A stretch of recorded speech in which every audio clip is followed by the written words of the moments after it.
Saudara para pemimpin negara, masyarakat dan tokoh-tokoh persuratan tanah air meratapi pemergian sastrawan mapan Allahyarham Suratman Markasan. Mereka menganggap pemergian tokoh bangsa dan negara itu ibarat gugurnya permata dalam dunia sastra Melayu. Allahyarham menghembuskan nafas terakhir pada usia 93 tahun di Hospital Alexandra dini pagi tadi. Jenazahnya selamat dikebumikan di Pusara Aman pada tengah hari tadi. Perasaan hiba menyelubungi suasana apabila jenazah Allahyarham Suratman Markasan dibawa ke kolong blok rumahnya untuk disolatkan. Sekitar 100 anggota keluarga, sahabat handai serta beberapa pemimpin masyarakat turut hadir untuk memberikan penghormatan terakhir. Kami kehilangan seorang yang luar biasa, di mana kalau kita lihat Allahyarham bukan saja seorang literati tetapi mempunyai hati untuk masyarakat, di mana dia hidup dengan budaya, kesusasteraan dan juga kesenian Melayu kita. Bukan saja dari segi tulisan, tapi dia juga mempunyai keprihatinan tentang pembangunan masyarakat. Almarhum sungguh istimewa orangnya. Seorang insan mulia dan telah banyak menyumbang, dan semangat yang ditunjukkan oleh almarhum sungguh istimewa, sungguh akan meninggalkan kesan bukan saja untuk sekarang, saya harapkan untuk masa depan dan generasi akan datang insya-Allah. Hari ini kita mengatakan selamat tinggal kepada seorang manusia pejuang yang kita panggil sebagai ikon dalam perjuangan bahasa, sastra dan masyarakat Melayu. Kita mahu supaya semangat juangnya itu, raja passionate Suratman Markasan ini dapat bercambah di sanubari anak-anak kita dan meneruskan perjuangan ini demi kemaslahatan masyarakat. Ada juga yang mengenang sumbangan dan perjuangan Allahyarham bagi bahasa dan sastra Melayu. Banyak lagi lah sumbangan beliau, ketokohan, dedikasi beliau dalam bidang persuratan. Beliau bukan hanya seorang penulis, bukan saja seorang peminat bahasa dan sastra. Beliau almarhum adalah pejuang sastra, pejuang bahasa, pejuang budaya, pejuang agama dan pejuang kemanusiaan yang tidak ada gantinya, saya rasa.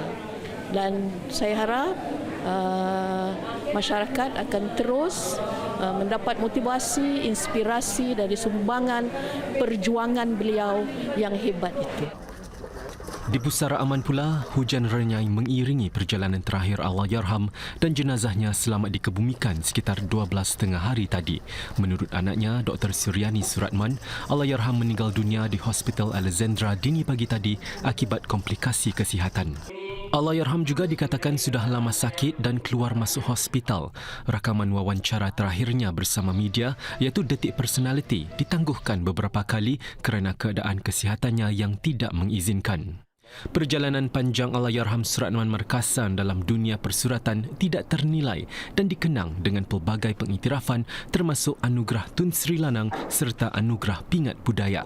Allahyarham juga merupakan penulis tanah air pertama yang menjadi penulis jemputan di Dewan Bahasa dan Pustaka di Malaysia pada 1991. Secara keseluruhan, Allahyarham menghasilkan lebih 20 naskah buku novel, kompilasi cerpen dan puisi.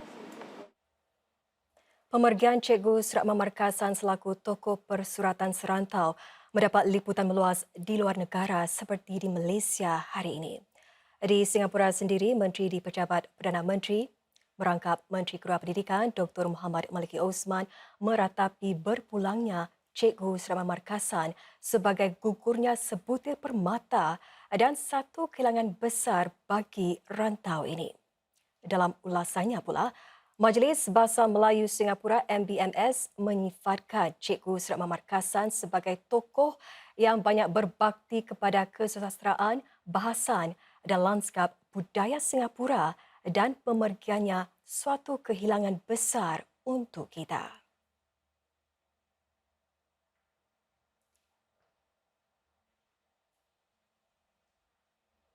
Saudara, wawancara Allahyarham Cikgu Suratman Markasan dengan kami iaitu rancangan Detik Personality adalah wawancara televisyen terakhir beliau. Berikut kami bawakan sedutan episod tersebut. Hatiku sakit apabila Melayu tak suka cakap Melayu. Hatiku berdesing apabila Melayu suka bercakap Inggeris melulu.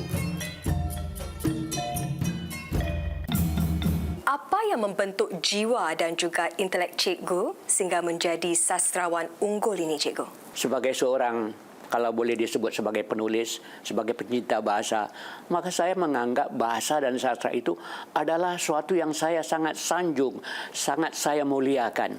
Maka dengan itu bahawa saya akan terus mengangkat di manapun peluang, di manapun juga saya berada. Tapi dari sekaranglah, haruslah sedar. Gunakan bahasa Melayu bahasa kita. Saudara, anda boleh menyaksikan sepenuhnya wawancara khas lelaki Melayu terakhir Singapura, Cikgu Suratman Markasa menerusi laman YouTube Berita Mediacorp dan Niwatch. Kami di Bilik Berita juga mengutuskan salam takziah atas berpulangnya Cikgu Suratman Markasa.